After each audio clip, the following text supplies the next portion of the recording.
Hello friends, welcome to our YouTube channel. तो friends, general science का ये हमारा सेकंड वीडियो है और आज के इस वीडियो में हम जो टॉपिक डिस्कस करने वाले हैं वो आपका है vitamin and nutrition. Most important topic है एग्जाम पॉइंट ऑफ व्यू से। प्रीवियस ईयर में बहुत सारे क्वेश्चन पूछे गए हैं, तो आज हम कुछ क्वेश्चंस को डिस्कस करेंगे जो हमारे प्रीवियस ईयर क्वेश्चन हैं, जो कि आपके यूपीएससी, यूपीपीएससी या other state civil services exam में पूछे गए हैं। आरओ एआरओ का जो एग्जाम है उसमें जो क्वेश्चन पूछे गए हैं प्रीवियस ईयर में, वो भी क्वेश्चन हमने यहाँ पर लिए हैं। तो लेट्स स्टार्ट। तो फ्रेंड्स, सबसे पहला क्वेश्चन आपके सामने है कि which of the following foods will provide the nutrient for the growth of new tissues in human body. मानव शरीर में नए ऊतकों के निर्माण में जिन न्यूट्रिएंट्स की आवश्यकता होती है वो हमें किस भोजन से प्राप्त होती है? फ्रूट, वेजिटेबल, चीज या स्वीट? तो ये क्वेश्चन फ्रेंड्स आपका 2003 में स्टेट पीसीएस में पूछा गया था। ह्यूमन बॉडी में नए ऊतकों या न्यू टिश्यूज के फॉर्मेशन में जिन न्यूट्रिएंट्स की हमें आवश्यकता होती है वो हमें कहां से प्राप्त होते हैं? तो सी ऑप्शन का करेक्ट हो जाएगा। फ्रेंड्स, चीज जो होता है, ध्यान रखिएगा, इट इज प्रोटीन रिच। ठीक है।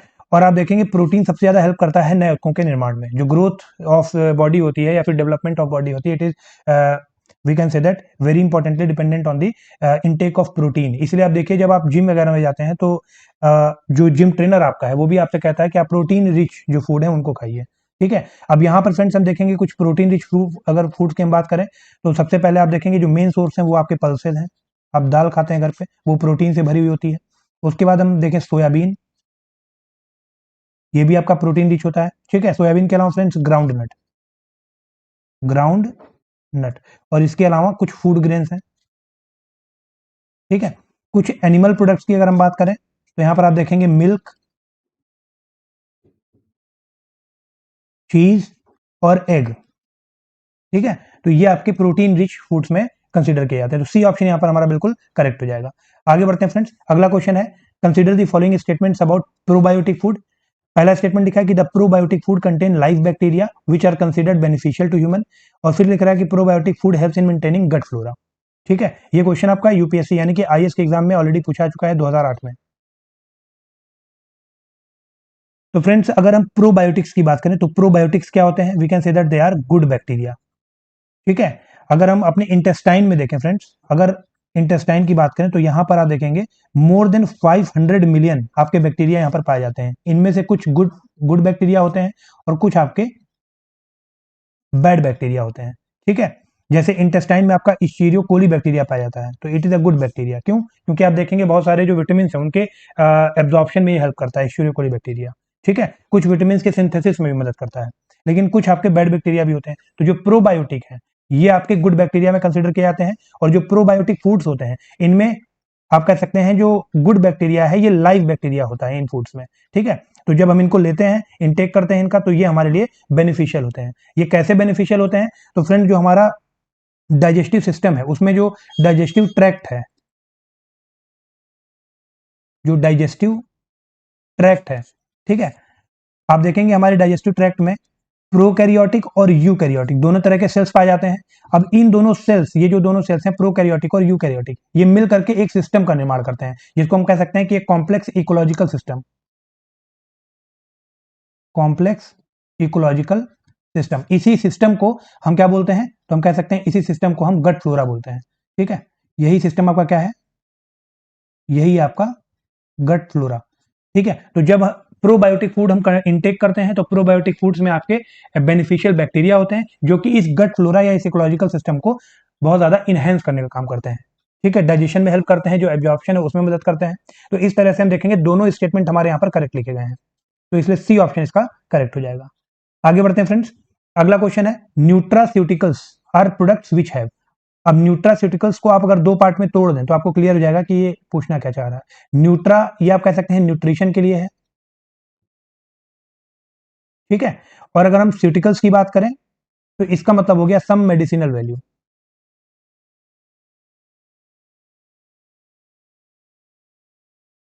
ठीक है। तो ये आपका, आप कह सकते हैं न्यूट्रासेटिकल्स वो प्रोडक्ट होते हैं जो न्यूट्रिशन का तो काम करते ही हैं, लेकिन उनके आप कह सकते हैं कुछ मेडिसिनल इफेक्ट भी होते हैं। ठीक है। तो मतलब ऐसे फूड या part of food, food supplement that offers medical और हेल्थ बेनिफिट बोथ। ठीक है। न्यूट्रिशन आपका हेल्थ बेनिफिट के लिए हो गया, और जो सिटिकल्स है ये आपका मेडिसिनल वैल्यू या हेल्थ, आप कह सकते हैं मेडिसिनल बेनिफिट्स की बात कर रहा है। तो इन्हें हम न्यूट्रासिटिकल्स कहते हैं। तो इस हिसाब से डी ऑप्शन हमारा बिल्कुल करेक्ट हो जाएगा कि मतलब वो न्यूट्रिएंट भी हो और उनका कुछ मेडिसिनल इफेक्ट भी हो। ठीक है, ये क्वेश्चन आपका यूपी पीसीएस प्रीलिम्स 2009 में पूछा गया था। आगे बढ़ते हैं फ्रेंड्स। फंक ने किसकी खोज की थी? चार ऑप्शन है, विटामिन, हार्मोन, प्रोटीन या एंजाइम्स। यूपी पीसीएस प्रीलिम्स 2012 का क्वेश्चन है। तो जो फंक थे फ्रेंड्स, इन्होंने किसकी खोज की थी? तो हम कह सकते हैं ए ऑप्शन हमारा करेक्ट हो जाएगा, विटामिन की। ठीक है, अकॉर्डिंग टू फंक जो विटामिन हैं they are nothing but vital amines. इनको आप बाइफिकेट कर दीजिए विटामिन में तो वाइटल एमीन्स हो जाएंगे। ठीक है, तो फंक ने सबसे पहले फॉर्मुलेट किया था, we can say that the concept of vitamin. ठीक है, जिसको इन्होंने वाइटल एमीन्स बोला था। ए ऑप्शन हमारा बिल्कुल करेक्ट हो जाएगा। अगला क्वेश्चन है, व्हाट आर विटामिन? विटामिन क्या है? चार ऑप्शन है, ऑर्गेनिक कंपाउंड है, इनऑर्गेनिक कंपाउंड है, लिविंग ऑर्गेनिजम्स है या नन ऑफ द अबव। अब ये क्वेश्चन भी आपका 1998 में पीसीएस में पूछा चुका है। तो फ्रेंड ध्यान रखिएगा, जो विटामिन होते हैं they are organic compounds and vital nutrients. ध्यान रखिएगा, they are organic compounds and vital nutrient. A option हमारा करेक्ट हो जाएगा। और हम कह सकते हैं कि इनकी रिक्वायरमेंट्स हमें या हमारी बॉडी को बहुत ही लिमिटेड मात्रा में होती है। ठीक है, जो विटामिन होते हैं इनको हम बहुत ज्यादा मात्रा में नहीं ले सकते हैं। हमारी बॉडी में एक निश्चित या आप कह सकते हैं सर्टेन लिमिट है विटामिन को लेने की। तो ए ऑप्शन यहाँ पर हमारा करेक्ट हो जाएगा। अगला क्वेश्चन है, विच of the following group of compounds is called accessory dietary factors. अब किस आपसे पूछा गया फैट, हार्मोन, प्रोटीन या विटामिन में किसको एसेसरी डाइटरी फैक्टर्स के नाम से जाना जाता है। ये क्वेश्चन आपका यूपी आरओ का एग्जाम हुआ था 2014 का, जो प्रीलिम्स का एग्जाम था उसमें ही पूछा गया था। तो फ्रेंड्स, अगर एसेसरी डाइटरी फैक्टर या एसेसरी फूड फैक्टर की हम बात करें तो सबसे पहले इसका कॉन्सेप्ट किसने दिया था? तो आप कह सकते हैं गोलैंड हॉपकिंस।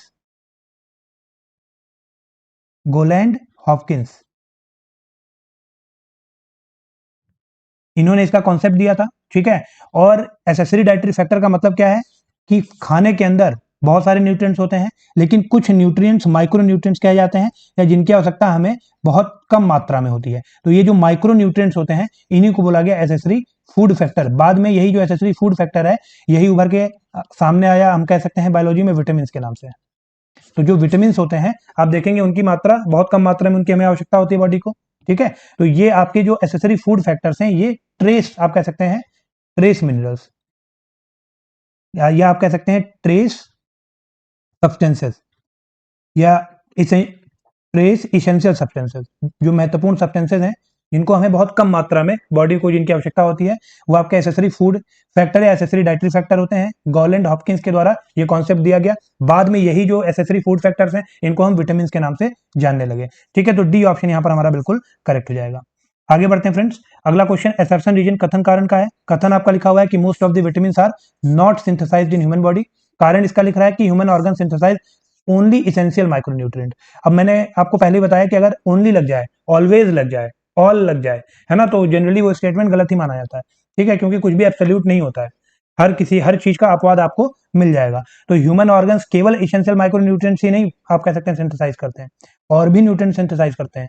ठीक है, तो यहाँ पर रीजन तो हमारा गलत है, इस पे हमें कोई चर्चा नहीं करनी है। ये क्वेश्चन आपका UP PCS 2019, UP PCS prelims 2021, 2019, 2021 और यूपी आरओ मेंस 2016 तीनों जगह पूछा गया है। मोस्ट इंपॉर्टेंट क्वेश्चन है, आगे भी पूछा जा सकता है। ठीक है, तो आपको इसे समझना होगा।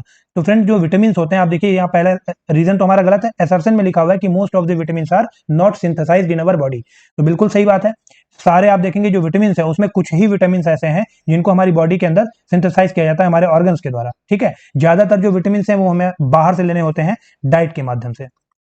ठीक है, तो पहला असर्प्शन हमारा बिल्कुल करेक्ट है, रीजन हमारा गलत है। अब अगर हम बात करें कौन से विटामिन हैं जो ह्यूमन बॉडी सिंथेसिस करती है, जिनका या ह्यूमन बॉडी में जिनका निर्माण होता है, तो हम देखेंगे जो अभी हम गट फ्लोरा की बात कर रहे थे। ठीक है, जो गट फ्लोरा या कॉम्प्लेक्स इकोलॉजिकल सिस्टम है वहां पर आपको पता है इंटेस्टाइनल माइक्रो ऑर्गेनिजम्स मौजूद हैं। माइक्रो ऑर्गेनिजम्स जैसे इकोली बैक्टीरिया हो गया, ये हमारे आंतों में पाया जाता है। ठीक है, ये बैक्टीरिया, और ये बेनिफिशियल ह्यूमन के लिए। क्यों? क्योंकि आप देखेंगे कि ये वही बैक्टीरिया हैं जो विटामिन के और विटामिन B7, विटामिन के और विटामिन B7 का निर्माण करते हैं। ठीक है, अब विटामिन B7 जो है इसका केमिकल नेम क्या है? तो आप देखेंगे बायोटीन। और विटामिन के जो है इसका केमिकल नेम क्या है? तो आप देखेंगे फाइलोक्विनोन। ठीक है, तो फाइलोक्विनोन और बायोटीन इन दोनों का आप कह सकते हैं इन दोनों के सिंथेसिस में जो माइक्रो ऑर्गेनिजम्स मौजूद है हमारे गट फ्लोरा में वो मदद करते हैं। तो ये सिंथेसिस, इनकी सिंथेसिस हमारे शरीर में होती है, विटामिन के और विटामिन B7 की। ठीक उसी तरह फ्रेंड्स, अगर हम विटामिन डी की बात करें तो जो विटामिन डी है अगर हमारे जो डर्मल सेल्स हैं या जो हमारे स्किन सेल्स हैं उनको सन की अल्ट्रावायलेट रेज में एक निश्चित फ्रीक्वेंसी में एक्सपोज किया जाए तो वहां पर विटामिन डी का निर्माण होता है। इसीलिए कहा जाता है कि सुबह की जो धूप होती है सूर्य या सूर्य का प्रकाश होता है उसमें जरूर निकलना चाहिए हमें, ठीक है, क्योंकि हमारी बॉडी में विटामिन डी का सिंथेसिस होना स्टार्ट हो जाता है। तो यहाँ पर आप देखेंगे ये भी हमारे शरीर के अंदर इसकी सिंथेसिस होती है। उसी तरह अगर हम कुछ डाइट ले रहे हैं, ठीक है, और हमारी डाइट में अगर विटामिन ए मौजूद है, सॉरी, अगर हमारी डाइट में बीटा कैरोटीन्स मौजूद है, ठीक है, तो ये जो बीटा कैरोटीन्स होते हैं ये विटामिन ए के सिंथेसिस में मदद करते हैं। तो vitamin A, vitamin बी7, vitamin K और विटामिन डी, आप देखेंगे इन सभी का सिंथेसिस या इन सभी का जो निर्माण है वो हमारे शरीर के अंदर हो रहा है, ठीक है। उसी तरह जो विटामिन बी3 है, it is synthesised from the amino acid. जो अमीनो एसिड ट्रिप्टोफैन्स होते हैं, इसको थोड़ा क्लियर कर लेते हैं। जो आपके अमीनो एसिड ट्रिप्टोफैन, जो अमीनो एसिड ट्रिप्टोफैन्स होते हैं, they are we can say that required for the synthesis of vitamin सी।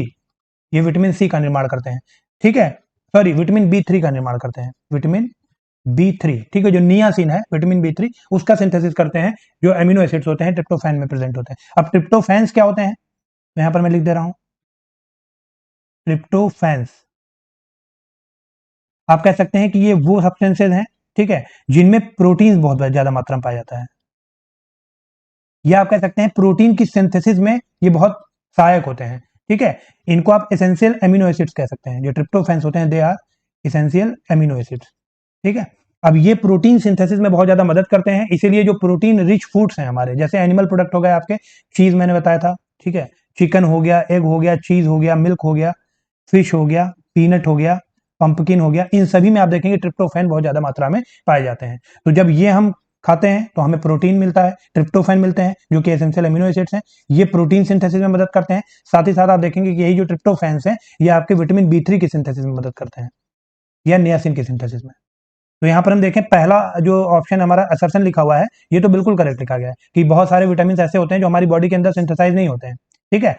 जैसे अगर हम विटामिन बी3 की ही बात कर लें, नियासिन की, तो अभी मैंने आपको बताया कि जो ट्रिप्टोफैन्स हम लेते हैं, ठीक है, उनके थ्रू विटामिन बी3 या नियासिन का निर्माण होता है, तो ऑटोमेटिकली सिंथेसाइज नहीं होते हैं बॉडी के अंदर, ठीक है। तो ए ऑप्शन हमारा बिल्कुल करेक्ट है। रीजन हमारा गलत है, इसके बारे में भी हमने बात कर ली है, ठीक है। अगला क्वेश्चन है friends, which of the following fact is not correct about vitamin. Vitamin के बारे में कौन सा फैक्ट इनकरेक्ट लिखा हुआ है। तो some vitamin can be synthesized by intestinal micro organisms, अभी हम लोगों ने देखा, तो ये स्टेटमेंट बिल्कुल करेक्ट है, तो ये हमारा आंसर नहीं हो सकता।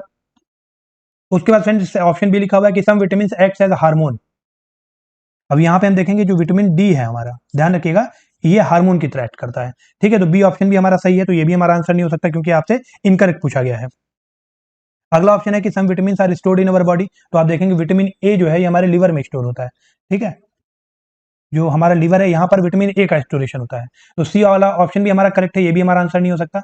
अब कह रहा है कि जो विटामिन के है it is a water soluble vitamin, तो ध्यान रखिएगा फ्रेंड्स, विटामिन दो तरह के होते हैं, एक आपका होता है फैट सॉल्युबल, ठीक है, और एक आपका होता है वाटर सॉल्युबल। तो जो फैट सॉल्युबल विटामिन हैं उसमें कौन कौन है, तो हम कह सकते हैं विटामिन ए, डी, ई और के। विटामिन ए, डी, ई, के ये आपके फैट सॉल्युबल विटामिन है, ध्यान रखिएगा, ठीक है। और जो विटामिन बी और सी है ये आपका वाटर सॉल्युबल विटामिन है। तो यहां पर अगर हम देखें तो आपसे कहा जा रहा है कि जो विटामिन के है ये आपको वाटर सॉल्युबल बता रहा है। अभी हमने देखा कि विटामिन ए, डी, ई, के जो है ये आपका फैट सॉल्युबल विटामिन है, तो ये स्टेटमेंट हमारा गलत लिखा है, तो यही हमारा उत्तर हो जाएगा, ठीक है। अब ये क्वेश्चन फ्रेंड्स आपका यूपी बीईओ प्रीलिम्स 2019 और लोअर सबऑर्डिनेट प्रीलिम्स 2002 में क्वेश्चन ऑलरेडी पूछा आ चुका है। आगे बढ़ते हैं, अगला है living organisms required at least 27 elements of which 15 are metal. जो लिविंग ऑर्गेनिजम्स हैं उनको उनके डेवलपमेंट के लिए 27 तत्वों की जरूरत होती है, जिसमें 15 आप कह सकते हैं मेटल्स हैं या धातु हैं। Among these those required in major quantities, तो आपसे यहाँ पर देखिए मैक्रो न्यूट्रिएंट्स के बारे में पूछा जा रहा है कि कौन सा आपका मैक्रो न्यूट्रिएंट है, ठीक है। तो इसको भी थोड़ा देख लेते हैं फ्रेंड्स। हमारे बॉडी में जो न्यूट्रिएंट्स होते हैं वो दो तरह के हैं, एक आपके हैं मैक्रो न्यूट्रिएंट और एक है माइक्रो न्यूट्रिएंट, ठीक है। जो मैक्रो न्यूट्रिएंट्स हैं इनकी रिक्वायरमेंट हमें ज्यादा मात्रा में है, माइक्रो न्यूट्रिएंट्स जो हैं इनकी रिक्वायरमेंट हमें कम मात्रा में होती है। तो जो मैक्रो न्यूट्रिएंट्स हैं पहले देख लेते हैं वो कौन कौन से हैं। तो यहाँ पर हम अगर इन जनरल बात करें तो फैट, प्रोटीन, ठीक है, इसके अलावा कार्बोहाइड्रेट, कार्बोहाइड्रेट के बाद हम देखेंगे विटामिन, ये हम इन जनरल बात कर रहे हैं, ठीक है, इसलिए विटामिन को हम मैक्रोन्यूट्रिएंट में रख रहे हैं। और अगर आप कुछ मिनरल्स की हम बात करें तो यहां पर आप देखेंगे nitrogen, potassium, calcium, phosphorus, magnesium है, ध्यान रखिएगा मैग्नीज नहीं है, magnesium, sulphur, oxygen, carbon and hydrogen. तो ये आपके मैक्रोन्यूट्रिएंट्स में आते हैं।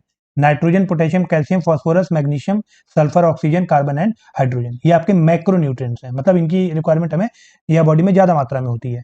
अब अगर माइक्रोन्यूट्रिएंट्स की बात करें तो इसमें आपका आता है बोरॉन, जिसको हम बी से रिप्रेजेंट करते हैं, जिंक आ जाएगा आपका जेडन, ठीक है। उसके बाद फ्रेंड्स मैग्नीज आ जाएगा, मैग्नीज के बाद आयरन, कॉपर, मोलिब्डेनम और क्लोरीन।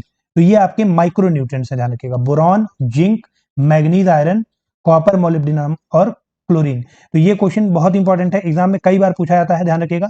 जो मैक्रोन्यूट्रिएंट्स हैं उसमें आप याद रखिए एनपीके, जो आप फर्टिलाइजर के लिए याद रखते हो, एनपीके नाइट्रोजन, पोटेशियम और जो नाइट्रोजन, पोटेशियम और फास्फोरस है, ये आपका मैक्रोन्यूट्रिएंट है।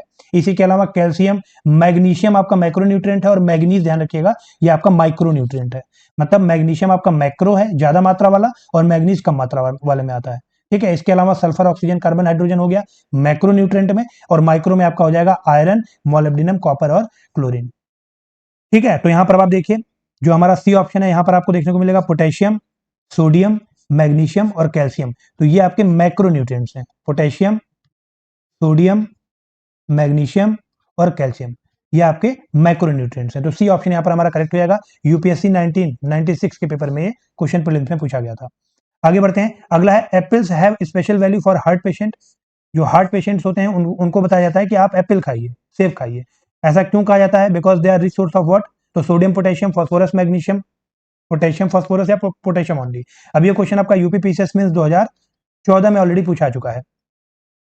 तो फ्रेंड्स अगर पोटेशियम की बात करें तो जो पोटेशियम है ये आपका एक इलेक्ट्रोलाइटिक मिनरल है। हम देखेंगे कि जो एप्पल के ट्रीज होते हैं, जो एप्पल ट्री है हमारा, ये सॉयल से पोटेशियम बहुत ज्यादा मात्रा में खींचता है, जिसके कारण हम देखेंगे कि जो एप्पल होता है उसमें आपको पोटेशियम बहुत ज्यादा मात्रा में मिलेगा, ठीक है। तो डी ऑप्शन हमारा बिल्कुल करेक्ट हो जाएगा। और ये जो पोटेशियम है ये करता क्या है? तो जो हार्ट मसल का कॉन्ट्रैक्शन होता है, ध्यान रखिएगा, जो हार्ट रिदम होता है हमारा, हार्ट रिदम में जो मसल्स होती हैं वो कॉन्ट्रैक्ट होती हैं बार बार, ठीक है, फिर रिलीज होती हैं, कॉन्ट्रैक्ट होती हैं। तो इनके कॉन्ट्रैक्शन में ये सहयोगी होता है जो पोटेशियम होता है।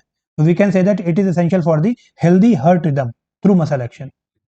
तो डी ऑप्शन हमारा बिल्कुल करेक्ट हो जाएगा। आगे बढ़ते हैं, अगला है regular intake of fresh fruit and vegetables is recommended in diet since they are good source of antioxidants.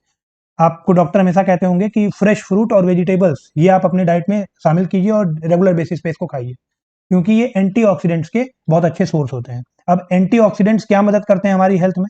तो हम कह सकते हैं कि चार ऑप्शन यहाँ पर लिखे गए। ये क्वेश्चन फ्रेंड्स आपका यूपीएससी प्रीलिम्स 2011, ठीक है, उसके बाद यूपी पीसीएस मेंस 2012 दोनों में पूछा गया था। तो यहां पर हम देखेंगे कि जो डी ऑप्शन हमारा लिखा हुआ है, जो एंटीऑक्सीडेंट्स होते हैं फ्रेंड्स वो क्या होते हैं? तो हम कह सकते हैं कि ये वो सब्सटेंसेज हैं जो खुद को ऑक्सीडाइज कर लेते हैं, ये खुद को ऑक्सीडाइज करके रिड्यूसिंग एजेंट की तरह काम करते हैं, ठीक है। तो जो हमारी बॉडी में फ्री रेडिकल्स मौजूद हैं, जैसे आपसे कहा जाता है ज्यादा तला भुना हुआ मत नहीं खाना चाहिए। जो ऑयल होता है वो एक बार इस्तेमाल करने के बाद दोबारा उसका इस्तेमाल नहीं करना चाहिए। इसीलिए कहा जाता है कि जो बाहर की तली भुनी चीजें हैं उनको नहीं खाना चाहिए। क्यों? क्योंकि वो ऑयल नहीं चेंज करते हैं। तो ये इससे होता क्या है? ऑयल ना चेंज करने से हम कह सकते हैं कि जो फ्री रेडिकल्स हैं इनकी संख्या हमारे शरीर में बढ़ जाती है और ये एक चेन रिएक्शन बना देती है, ठीक है। जिसके कारण क्या होता है कि जो हमारे सेल्स हैं, बॉडी सेल्स, उनको ये डैमेज करने का काम करते हैं, तो बॉडी सेल्स को किल करने का काम करते हैं। और ये जो एंटीऑक्सीडेंट्स होते हैं फ्रेंड्स, ये इन फ्री रेडिकल्स को न्यूट्रलाइज करने का काम करते हैं। जो फ्री रेडिकल्स हमारे शरीर में मौजूद हैं उनको न्यूट्रलाइज करते हैं ये, ठीक है, न्यूट्रल कर देते हैं जो फ्री रेडिकल्स होते हैं। और यहाँ पे ये जो चेन रिएक्शन की मैंने बात की है, इसको भी, ऑक्सीडेशन की जो चेन रिएक्शन है इसको भी रोक देते हैं जो फिर आपके एंटीऑक्सीडेंट्स होते हैं। जैसे सबसे अच्छा एंटीऑक्सीडेंट आपका विटामिन सी माना जाता है, ठीक है। तो जो विटामिन सी होता है it is a good antioxidant and it neutralizes the free radicals produced in our body during metabolism। तो सी ऑप्शन हमारा बिल्कुल यहाँ पर करेक्ट हो जाएगा, ठीक है। आगे बढ़ते हैं, among the following vegetables the maximum vitamin C is found in। अब आपको चिली, पंपकिन, पी और रेडिश दिया गया है, ठीक है। यूपी पीसीएस में 2016 का क्वेश्चन है और आपसे पूछा जा रहा है विटामिन सी इनमें सबसे ज्यादा मात्रा में किस में मौजूद है। तो अगर हम इन सभी के 100 ग्राम्स को ले लें तो फ्रेंड जो चिली है इसमें आपका जो विटामिन सी मौजूद होगा वो 143.7 मिलीग्राम मौजूद होगा। अगर पंपकिन की बात करें तो यहाँ पर 9 मिलीग्राम मौजूद होगा। अगर पी की हम बात करें तो यहाँ पर आपका 40 मिलीग्राम विटामिन सी होगा और रेडिश में आपका 14.8 मिलीग्राम होगा। ठीक है, तो सबसे ज्यादा आपको कहां दिखाई दे रहा है? चिली में। तो ए ऑप्शन हमारा बिल्कुल करेक्ट हो जाएगा। अब जो विटामिन सी है फ्रेंड्स, अब हम we can say that it is vitamin C occurs in good quantity in various citrus fruits. Please remember, जो सिट्रस फ्रूट्स होते हैं वहां पर विटामिन सी बहुत अच्छी मात्रा में पाया जाता है। सिट्रस फ्रूट्स कौन से होते हैं? तो जो खट्टे आपका कह लो फल या सब्जियां होती हैं, जैसे आपका लेमन हो गया। ठीक है, उसके बाद ऑरेंज आप कह लीजिए। इंडियन गूसबेरी बहुत इंपॉर्टेंट है। इंडियन गूसबेरी रिचेस्ट सोर्स है विटामिन सी का, जिसको आंवला भी कहा जाता है। ठीक है, तो ये विटामिन सी के कुछ सोर्सेज हैं, इंपॉर्टेंट सोर्सेज। इसके अलावा फ्रेंड्स अगर विटामिन सी पूछा जाए कैसा विटामिन है, तो it is a water soluble vitamin. ठीक है, वाटर सॉल्युबल विटामिन और फैट सॉल्युबल विटामिन में अंतर क्या है? तो जो फैट सॉल्युबल विटामिन हैं फ्रेंड्स, वो हमारे शरीर में स्टोर हो जाते हैं, जैसे लीवर में स्टोर हो जाते हैं। अगर वाटर सॉल्युबल विटामिन है तो वो यूरिन के माध्यम से हमारे शरीर से बाहर निकल जाता है। तो आप कह सकते हैं विटामिन सी की डिफिशियंसी इसीलिए बहुत ज्यादा कॉमन है, और इससे जो डिजीज होता है वो आपका है स्कर्वी। ठीक है, अभी लास्ट में मैं आपको विटामिन, सारे विटामिन के केमिकल नेम, उनसे उनके इंपॉर्टेंट सोर्सेज और जो उनसे आने वाली डिजीज है उनको मैं भी आप यहाँ पर आपको बता दूंगा लास्ट में। ठीक है, विटामिन सी को मैंने ऑलरेडी आपको बता दिया कि एक इंपॉर्टेंट एंटीऑक्सीडेंट है। We can say that it helps to protect against cancer also. ठीक है, तो कैंसर, हार्ट डिजीज, स्ट्रेस, या आप कह सकते हैं स्किन या हीलिंग प्रोसेस को तेज करता है क्या? Vitamin C. ठीक है, आगे बढ़ते हैं फ्रेंड्स। अगला है आपका vitamin C helps in absorption of which of the following element. तो विटामिन सी जो है ये आपके आयरन के एब्जॉर्प्शन में सबसे ज्यादा हेल्प करता है। तो ए ऑप्शन हमारा करेक्ट हो जाएगा। 2010 में ये क्वेश्चन पूछा गया था। ठीक है, इसके अलावा अगर आपसे पूछ लिया जाए कि विटामिन डी जो है ये किसके एब्जॉर्प्शन में मदद करता है, तो फ्रेंड जो विटामिन डी है it helps in the absorption of magnesium and calcium. ठीक है, जो विटामिन डी है वो मैग्नीशियम और कैल्शियम के एब्जॉर्प्शन में मदद करता है। विटामिन सी आपका आयरन के एब्जॉर्प्शन में मदद करता है। अगला क्वेश्चन है कि which of the following vitamin does not get stored in the body. तो मैंने अभी आपको बताया कि जो वाटर सॉल्युबल विटामिन हैं वो बॉडी में स्टोर नहीं होते हैं। क्यों? क्योंकि ये यूरिन के माध्यम से शरीर से बाहर निकल जाते हैं। वाटर सॉल्युबल विटामिन कौन कौन से हैं? तो एक आपका विटामिन बी है और एक आपका विटामिन सी है। ठीक है, विटामिन बी में आपका बी कॉम्प्लेक्स भी आ जाएगा, जो आपके B1, B2, B3, B5, B6, B7 और B9, B12, तो ये सारे भी आ जाएंगे। ठीक है, तो यहाँ पर आप देखेंगे पूछा जा रहा है कौन सा नहीं है which does not get stored in our body. तो हम कहेंगे कि जो विटामिन सी है हमारा, ये आपका वाटर सॉल्युबल है, इसलिए बॉडी में स्टोर नहीं होगा। बी ऑप्शन हमारा करेक्ट हो जाएगा। यूपी आरओ, तो जो आरओ की प्रिपरेशन कर रहे हैं वो लोग यहाँ पर सतर्क हो जाए। यूपी आरओ 2014 के मेंस के पेपर का क्वेश्चन है। ठीक है, तो इंपॉर्टेंट है। जो आपका प्री का भी पेपर होने वाला है उसमें भी ये क्वेश्चन दोबारा पूछा सकता है। आगे बढ़ते हैं। Which of the following vitamin is mainly responsible for the blood coagulation in human being. मानव शरीर में जो खून का थक्का जमता है वो किस विटामिन के कारण जमता है? ये क्वेश्चन यूपीपीसीएस प्रीलिम्स में 2020 में पूछा गया और मेंस में ये 1991 से पूछा जा रहा है। 1991, 2008, 2012 लगातार पूछा गया है। तो फ्रेंड्स ए ऑप्शन इसका बिल्कुल करेक्ट हो जाएगा। जो विटामिन के होता है हमारा, it is responsible for the factor of blood clotting और कोगुलेशन। ठीक है, तो विटामिन के जो है ये आपका ब्लड क्लॉटिंग के लिए जाना जाता है। इसको एंटी हेमोरेजिक फैक्टर भी कहा जाता है। Anti haemorrhagic factor, anti haemorrhagic factor. ठीक है, इसीलिए अगर कोई किसी पर्सन को ऑपरेशन करना हो डॉक्टर को, तो वो विटामिन के भी चेक करते हैं। अगर विटामिन के की डिफिशियंसी है उसके शरीर में तो उसका ऑपरेशन नहीं किया जाएगा। क्यों? क्योंकि जो ब्लीडिंग है वो रुकेगी नहीं। ठीक है, तो ये जो विटामिन के होता है ये सबसे ज्यादा रिस्पॉन्सिबल कहाँ होता है? ब्लड कोगुलेशन में। अब विटामिन के का साइंटिफिक नेम अगर पूछा जाए कि विटामिन के का साइंटिफिक नेम क्या है, तो ध्यान रखिएगा फाइलोक्विनोन। फाइलोक्विनोन। आगे बढ़ते हैं friends. Which of the following is synthesised by intestinal bacteria. Intestinal bacteria के द्वारा किसका सिंथेसिस किया जाता है? तो आप देखेंगे विटामिन के और विटामिन B12 इन दोनों का सिंथेसिस होता है। इसलिए ये क्वेश्चन जो टेक्निकली तो गलत था, ये 2010 में पूछा गया था। ठीक है, तो दो ऑप्शन यहाँ करेक्ट है, विटामिन B12 और विटामिन के। इन दोनों का सिंथेसिस ह्यूमन इंटेस्टाइन में जो बैक्टीरिया मौजूद है उसके द्वारा किया जाता है। आगे बढ़ते हैं। इसके बाद फ्रेंड्स अगला क्वेश्चन है हमारे पास, which of the following vitamin is formed in skin in presence of sunlight. इनमें से कौन सा विटामिन सनलाइट की प्रेजेंस में स्किन में फॉर्म होता है? चार ऑप्शन है, vitamin A, vitamin D, vitamin K और विटामिन ई। यूपी आरओ 2017 का मेंस का जो पेपर हुआ था उसमें क्वेश्चन ऑलरेडी पूछा चुका है। तो आप देखेंगे बहुत ही आसान उत्तर है इसका। जो विटामिन डी है हमारा, आप देखेंगे कि जब हमारी स्किन एक सर्टेन फ्रीक्वेंसी और वेवलेंथ के साथ सनलाइट में जब एक्सपोज होती है, मतलब सनलाइट की एक सर्टेन फ्रीक्वेंसी और वेवलेंथ में अल्ट्रावायलेट जो रेज होती हैं उनके इन्फ्लुएंस में जब हमारी स्किन एक्सपोज होती है तो वो विटामिन डी का निर्माण करती है। ठीक है, अब यहाँ पर फ्रेंड जो विटामिन डी है, ध्यान रखिएगा, इसके दो कंपोनेंट हैं, एक है आपका विटामिन डी टू और एक है आपका विटामिन डी थ्री। जो विटामिन डी टू है इसको एर्गो एर्गो कैल्सीफेरॉल बोलते हैं, एर्गो कैल्सीफेरॉल। और जो विटामिन डी थ्री है इसको चोले कैल्सीफेरॉल बोलते हैं, चोले कैल्सीफेरॉल। ठीक है, अब ये दोनों ही कंपोनेंट इनएक्टिव होते हैं, ध्यान रखिएगा। जो विटामिन डी का एक्टिव कंपोनेंट है उसे क्या बोलते हैं, तो वो आप कह सकते हैं 1,2,5 डाई हाइड्रोक्सी विटामिन। ठीक है, और यहां डी, तो ये आपका एक्टिव कंपोनेंट होता है विटामिन डी का। बाकी विटामिन डी टू आपका एर्गो कैल्सीफेरॉल है और विटामिन डी थ्री आपका चोले कैल्सीफेरॉल है। विटामिन डी की कमी से जो बच्चे होते हैं उनमें रिकेट्स होता है। ठीक है, अगर बड़ों की हम बात करें, एडल्ट्स की, तो विटामिन डी की कमी से बड़ों में आप कह सकते हैं ओस्टियोमलेशिया होता है।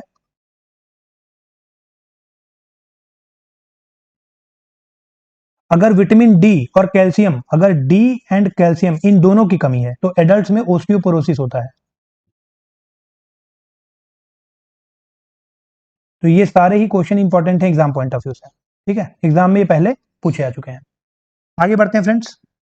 अगला क्वेश्चन आपका यूपी पीसीएस प्रीलिम्स 2015 में पूछा गया है कि which of the following is the composition of vitamin D. Ascorbic acid, तो ये आपका विटामिन सी होता है। कैल्सीफेरॉल, ये आपका विटामिन डी होता है। बी ऑप्शन हमारा बिल्कुल करेक्ट हो जाएगा यहाँ पर। फोलिक एसिड आपका विटामिन B9 है और रेटिनॉल आपका विटामिन ए है। ठीक है, तो यहाँ पर बी ऑप्शन हमारा बिल्कुल करेक्ट हो जाएगा। आगे बढ़ते हैं।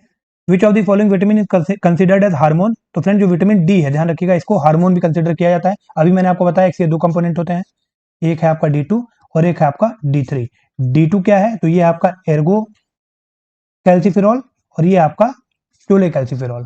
ठीक है, अगला क्वेश्चन है, अब ये क्वेश्चन आपका आईएएस में पूछा गया था।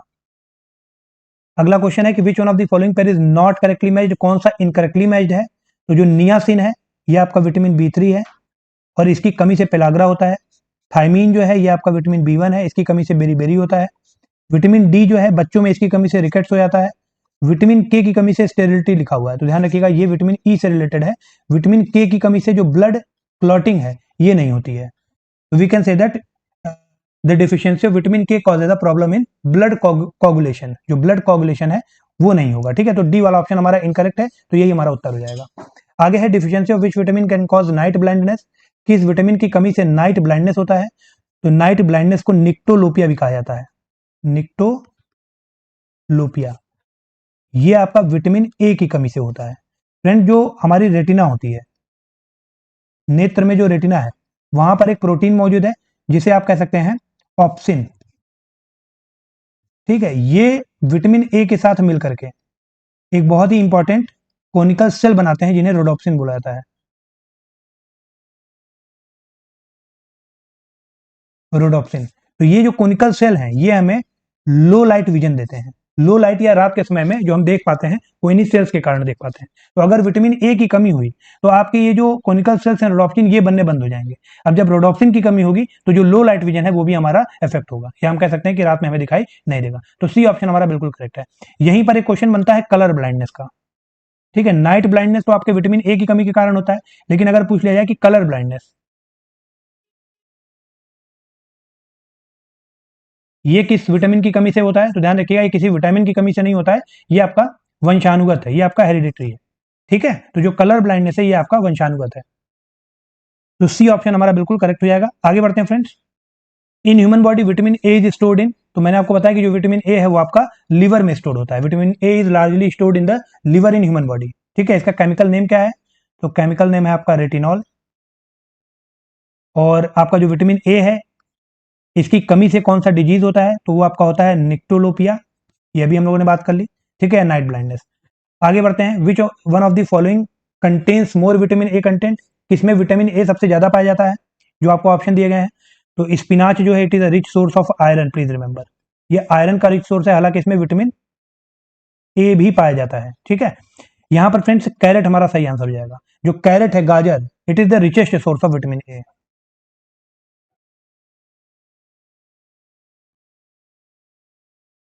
ठीक है, विटामिन ए का ये रिचेस्ट सोर्स है, जो गाजर होता है, कैरेट होता है।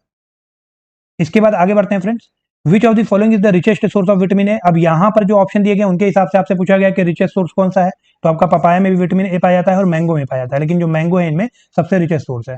ठीक है, तो डी ऑप्शन यहाँ पर हमारा बिल्कुल करेक्ट हो जाएगा। इसके अलावा फ्रेंड्स अगर मैंगो की बात करें तो इसमें आपका विटामिन सी और विटामिन ई भी पाया जाता है, ध्यान रखिएगा। तो डी ऑप्शन हमारा बिल्कुल करेक्ट हो जाएगा। ये आपका यूपी लोअर सबऑर्डिनेट 2015 में क्वेश्चन ऑलरेडी पूछा चुका है। अगला है जो कि आज का आखिरी क्वेश्चन है कि which one of the following is an important source of vitamin E. तो चार ऑप्शन है, palm oil, coconut oil, wheat germ oil या मस्टर्ड ऑयल। तो फ्रेंड जो व्हीट जर्म ऑयल है, ध्यान रखिएगा, ये विटामिन ए का ई का एक इंपॉर्टेंट सोर्स है। ठीक है, व्हीट जर्म ऑयल। अब यहां पर हम देखेंगे कि जो व्हीट कर्नल होते हैं, है ना, उनसे आपके व्हीट जर्म ऑयल निकाले जाते हैं और यहाँ पे विटामिन ई का हाईएस्ट कंटेंट होता है व्हीट जर्म ऑयल्स में। विटामिन ई आपका एक फैट सॉल्युबल विटामिन है। ठीक है, ये आपको ध्यान रखना होगा और ये एक एंटीऑक्सीडेंट भी है, एंटीऑक्सीडेंट, जो कि फ्री रेडिकल्स को न्यूट्रलाइज करने का काम करता है। तो सी ऑप्शन यहाँ पर हमारा बिल्कुल करेक्ट हो जाएगा। अब फ्रेंड्स कुछ इंपॉर्टेंट विटामिन, उनके आप कह सकते हैं केमिकल नेम या उनकी डिफिशियंसी से होने वाली डिजीज, ये बहुत इंपॉर्टेंट पार्ट है, इसको देख लेते हैं। तो जो विटामिन हैं हमारे, इनको हम दो पार्ट में तोड़ते हैं। एक आपका है फैट सॉल्युबल और एक है आपके वाटर सॉल्युबल। एक है आपका फैट सॉल्युबल और एक है आपका वाटर सॉल्युबल। ठीक है, तो जो फैट सॉल्युबल है उसमें आपका कौन कौन सा है, एक आपका है विटामिन ए, डी, ई और के। तो विटामिन ए का रासायनिक नाम क्या है, तो ये आपका है रेटिनॉल। ठीक है, विटामिन डी आपका है कैल्सीफेरॉल। विटामिन ई की बात करें तो ये आपका टोकोफेरॉल। और विटामिन के आपका है फाइलोक्विनोन। ठीक है, उसके बाद अगर वाटर सॉल्युबल विटामिन देखें तो इसमें आपका विटामिन बी आ जाएगा और विटामिन सी आ जाएगा। तो विटामिन सी आपका आ जाएगा एस्कॉर्बिक एसिड। ठीक है, और विटामिन बी में आप देखेंगे जो बी वन है वो है आपका थाइमिन। विटामिन बी टू जो है ये आपका है बी वन हो गया आपका थाइमिन, बी टू आ गया आपका राइबोफ्लाविन, राइबोफ्लाविन। उसके बाद बी थ्री की बात करें फ्रेंड्स तो ये हो जाएगा आपका नियासिन। बी थ्री के बाद आपका बी फाइव आ जाता है, ये आपका हो जाएगा pantothenic acid, pantothenic acid. B five के बाद बी सिक्स है, ये आपका पायरिडॉक्सिन हो जाएगा। ठीक है, यहां पर हम लिख लेते हैं बी सेवन, बी नाइन और बी ट्वेल्व। तो यहां पर फ्रेंड जो बी सेवन है ये क्या है, ये है आपका बायोटीन। बी नाइन है आपका फोलिक एसिड, फोलिक एसिड। और जो बी ट्वेल्व है ये है आपका साइनोकोबालामिन। अब बी ट्वेल्व में आपका कोबाल्ट मौजूद होता है। ठीक है, तो साइनो कोबाला जो है ये कोबाला कोबाल्ट को रिप्रेजेंट कर रहा है बी ट्वेल्व में। तो ये तो रासायनिक नाम हो गए। अब फ्रेंड्स अगर रेटिनॉल की बात करें तो इसकी डिफिशियंसी से निक्टोलोपिया होता है, नाइट ब्लाइंडनेस, अभी हम लोगों ने बात किया। ठीक है, जो विटामिन डी है इसकी कमी से आपका रिकेट्स होता है, ध्यान रखिएगा। बच्चों में रिकेट्स होता है, अडल्ट में आपका ओस्टियोमलेशिया होता है। और अगर ये विटामिन डी कैल्शियम के साथ कम है, कैल्शियम भी कम है, विटामिन डी भी कम है, तो आपका एडल्ट में ओस्टियोपोरोसिस होता है, ध्यान रखिएगा। ठीक है, उसके बाद अगर विटामिन ई की बात करें फ्रेंड्स तो ये एक एंटीऑक्सीडेंट है और मसल्स वीक हो जाती हैं इसकी कमी से, मसल्स में वीकनेस होती है। ठीक है, विटामिन ई की कमी से। उसके बाद आपका विटामिन के है जिसको फाइलोक्विनोन बोला जाता है। तो हम कह सकते हैं कि जो ब्लड क्लॉटिंग टाइम है, अगर विटामिन के कम है हमारे पास तो ब्लड क्लॉटिंग इफेक्ट होगा हमारा। ठीक है, तो ये तो इंपॉर्टेंट डिजीज हो गई इनकी डिफिशियंसी से। अगर विटामिन बी वन की हम बात करें फ्रेंड्स तो यहाँ पर आपको पता है जो थाइमीन होता है उसकी कमी से बेरी बेरी हो जाता है, विटामिन बी वन की कमी से। ठीक है, यहां पर लिख लेते हैं दोबारा से, जो बी वन है इसकी कमी से बेरी बेरी होता है। उसके बाद अगर बी टू की हम बात करें, राइबोफ्लाविन की हम बात करें तो इसकी कमी से किलियोसिस होता है, ध्यान रखिएगा। ठीक है, जो आप देखते होंगे कि होठ फट जाते हैं, माउथ के कॉर्नर के हिस्से में बहुत सूखा और खुरदुरा हो जाता है, तो इसको बोला जाता है किलियोसिस। ये आपका विटामिन बी टू या राइबोफ्लाविन की कमी से होता है। उसके बाद अगर नियासिन की बात करें बी थ्री की, इंपॉर्टेंट है, कई बार पूछा गया है, इसकी कमी से पेलाग्रा होता है। ठीक है। उसके बाद आपका विटामिन B5 है, विटामिन B5 की कमी से ग्रोथ में आप कह सकते हैं दिक्कत होती है। विटामिन B5 जो है आपका पेंटाथोनिक एसिड, जो बॉडी के ग्रोथ में प्रॉब्लम होती है। उसके बाद अगर B6 की बात करें, पायरिडॉक्सिन की, तो विटामिन B6 की कमी से ये हम कह सकते हैं कि जो स्किन है उस पर भी इफेक्ट करता है, ठीक है। साथ ही साथ जो नेल्स हैं उन पर भी इनका इफेक्ट होता है। इसके बाद अगर विटामिन B7 की बात करें, विटामिन B7 आपका है बायोटीन। बायोटीन की कमी से क्या होता है, तो यहां पर जो हेयर लॉस की प्रॉब्लम है बहुत बड़ी समस्या है ना। मेरे साथ नहीं है लेकिन बहुत सारे लोगों के साथ ये है। तो हेयर लॉस की प्रॉब्लम कहां कहां से आती है, विटामिन B7 की कमी के कारण। उसके बाद अगर B9 की बात करें, फोलिक एसिड की, तो जो आप कह सकते हैं अनीमिया हो जाता है। विटामिन B9 जो है फोलिक एसिड, इसकी कमी से अनीमिया हो जाता है, ठीक है। तो ये कुछ इंपॉर्टेंट डिजीज थी जो विटामिन थे, उनके केमिकल नेम्स थे जो एग्जाम में लगातार पूछे जाते हैं। Okay friends, so thank you so much for participating in this session.